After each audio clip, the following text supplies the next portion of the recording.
बिस्मिल्लाहिर्रहमानिर्रहीम, अस्सलाम वालेकुम।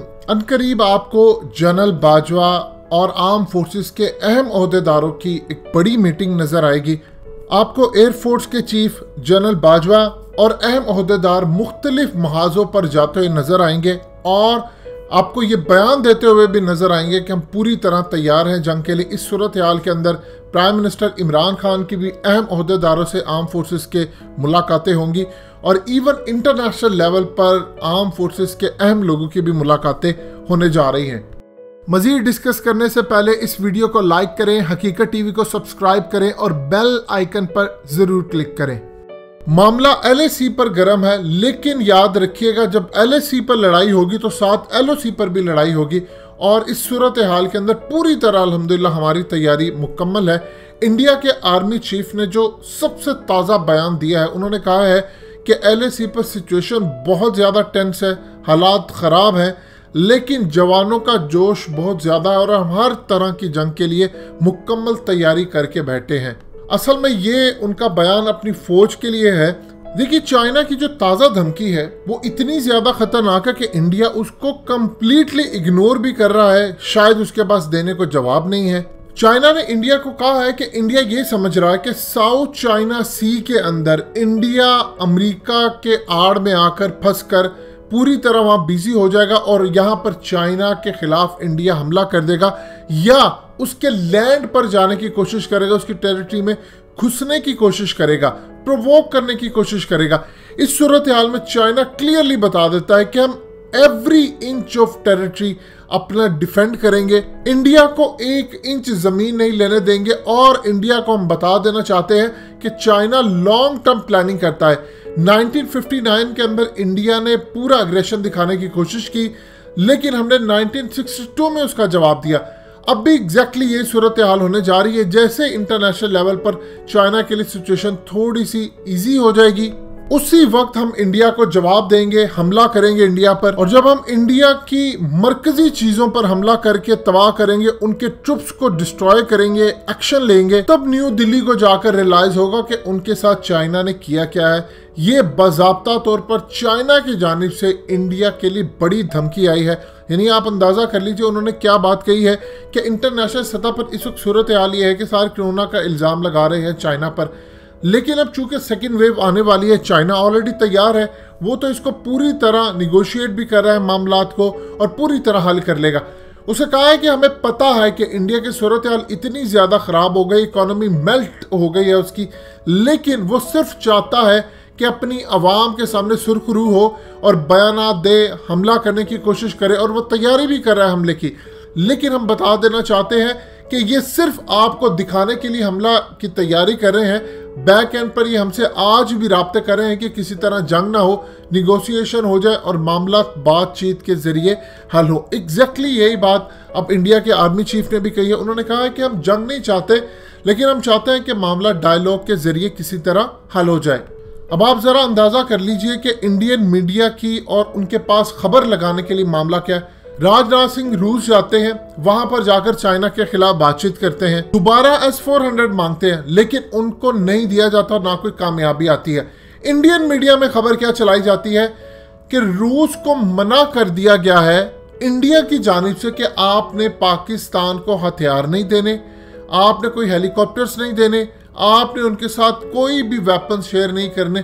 लिहाजा इस सूरत हाल में रूस ने हामी भर ली है, जो कि पूरी तरह एक झूठी और फैब्रिकेटेड स्टोरी है। देखिए, 2 चीजें इसमें आप क्लियरली समझ लें। हकीकत टीवी आपको 1.5-2 साल से कह रहा है कि अल्हम्दुलिल्लाह हमारे रूस से ताल्लुकात हो चुके हैं बड़े जबरदस्त, हमारा उनसे लेन देन भी पूरी तरह अब तैयार है।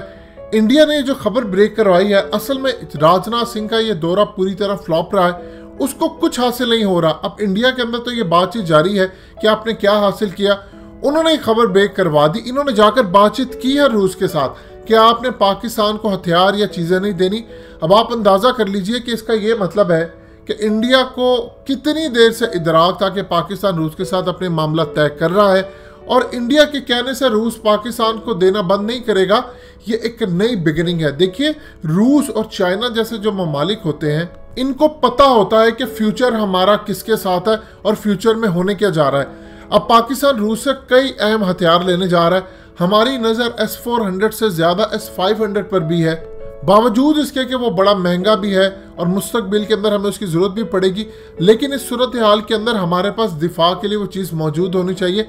और आप इवन इमेजिन कर ले कि ये S-400 की इतनी ज़बरदस्त प्रोडक्ट है कि चाइना ने बावजूद इसके कि वो अच्छे मैन्युफैक्चर करते हैं, एंटी बैलिस्टिक मिसाइल्स पाकिस्तान को भी दिए हैं, उन्होंने खुद रूस से ये लेकर रखे हुए हैं। इसी पर तो सारी इंडिया की लड़ाई है। अब इंडिया ने खबर ब्रेक करवा दी। एग्जैक्टली इन्होंने पहले भी ऐसी खबरें ब्रेक करवाई थी कि राजनाथ सिंह ने जाकर ये कह दिया, रूस ने चाइना का साथ देने की बजाय इंडिया का साथ देने का फैसला किया। आज तक आप देख ले ऐसी कोई सूरत हाल आपके सामने बिल्कुल नहीं आती। यानी इंडिया को कितनी ज्यादा तकलीफ है और उनको खदशा है कि जंग सर पर आकर खड़ी है, ये ना हो कि रूस पूरी तरह हमारे साथ आ जाए और दुनिया को बताने के लिए कि दौरा हमारा कामयाब रहा, हमने रूस को मना लिया कि वो हथियार नहीं देगा पाकिस्तान को। ये इन्होंने एक फैब्रिकेटेड स्टोरी और खबर ब्रेक करवाई है। रूस ने किसी तरह की कोई हामी नहीं भरी। जब रूस हामी भरेगा तो आपको इंटरनेशनल मीडिया पर उनके वजारत खारजा या उनके जो फॉरेन मिनिस्टर का जितना अमला स्पोक्स पर्सन है वो आपको कहता हुआ नजर आएगा। देखिए, रूस अच्छी तरह ये बात समझता है कि आज नहीं तो कल अमेरिका इसराइल के कैंप में, चूंकि इंडिया ऑलरेडी है, अरब भी उनके ऑलरेडी कैंप में है, तो किसी वक्त भी अमेरिका पाबंदी लगा सकता है इंडिया पर कि आज के बाद वो रूस से कोई हथियार नहीं खरीदेगा। लिहाजा मुस्तकबिल उसका इंडिया के साथ नहीं, मुस्तकबिल उसका पाकिस्तान के साथ है। देखिए, एक चीज सूरत हाल अच्छी तरह समझ लें, रूस जाहिर सी बात अपनी मार्केट का शेयर इंडिया का कहीं छोड़ना नहीं चाहता। उसके चाइना से मामला तय हुए हैं कि अगर बहुत सारी प्रोडक्ट पाकिस्तान ने खरीदना हुई तो उसकी पेमेंट चाइना करेगा। यानी रूस को मार्केट का जो शेयर है उसका नुकसान नहीं होने देंगे। ऐसी सूरत हाल पर एक खामोश अंडरस्टैंडिंग होती है आपके साथ कि अगर आपकी हथियारों को, मिसाल के तौर पर अब चाइना कहता है रूस को कि आपने इंटरनेशनल लेवल पर हथियार नहीं देने किसी भी सूरत इंडिया को, उसकी बजाय आप इन ममालिक को दे सकते हैं जिनमें पाकिस्तान की भी फहरिस्त है। अब पाकिस्तान के पास चूंकि हालात इतने ज़्यादा नहीं है कि हम खरीद सकें, लेकिन उसकी पेमेंट वो चाइना के बिहाफ पर भी हो सकती है। लिहाजा रूस को अश्योरिटी दी गई है। तो इस सूरत हाल से आप अंदाज़ा कर लीजिए कि खित्ते के मामला किस लेवल पर जा रहे हैं। अगली कोर कमांडर जो कॉन्फ्रेंस होगी उससे आपको अंदाज़ा हो जाएगा कि पाकिस्तान के खित्ते के हालात किस तरफ जा रहे हैं और हमारी तैयारी क्या है। देखिए, तैयारी तो अल्हम्दुलिल्लाह एक तरफ हमारी पूरी हो चुकी है, चाइना की भी तैयारी ऑलरेडी पूरी है, लेकिन आप उम्मीद कर सकते हैं कि इन आने वाले विंटर्स के अंदर, सर्दियों के अंदर कोई भी मामला किसी भी लेवल पर खराब हो सकता है। चाइना को इस बात का अच्छी तरह इदराक है कि अगर उसने अब इंडिया के साथ लड़ना है या अमेरिका के साथ लड़ना है तो उसको इंडिया का बहुत ज़्यादा इलाका कैप्चर करना पड़ेगा, क्योंकि साउथ चाइना सी के अंदर अगर लड़ाई होती है या इंडिया स्ट्रेट ऑफ मलाक्का बंद करता है तो उसके पास कम से कम इतना इलाका हो कि वो इस इलाके पर ऑलरेडी कब्जा कर चुका हो कि अगर निगोशिएशन की बात हो, छोड़ने की बात हो, तो वो चाइना इंडिया से इस मामले पर डील कर सके कि तुम स्टेट ऑफ मलाक्का से दूर हटो, लिहाजा फिर मैं तुम्हारे इलाके छोड़ूंगा।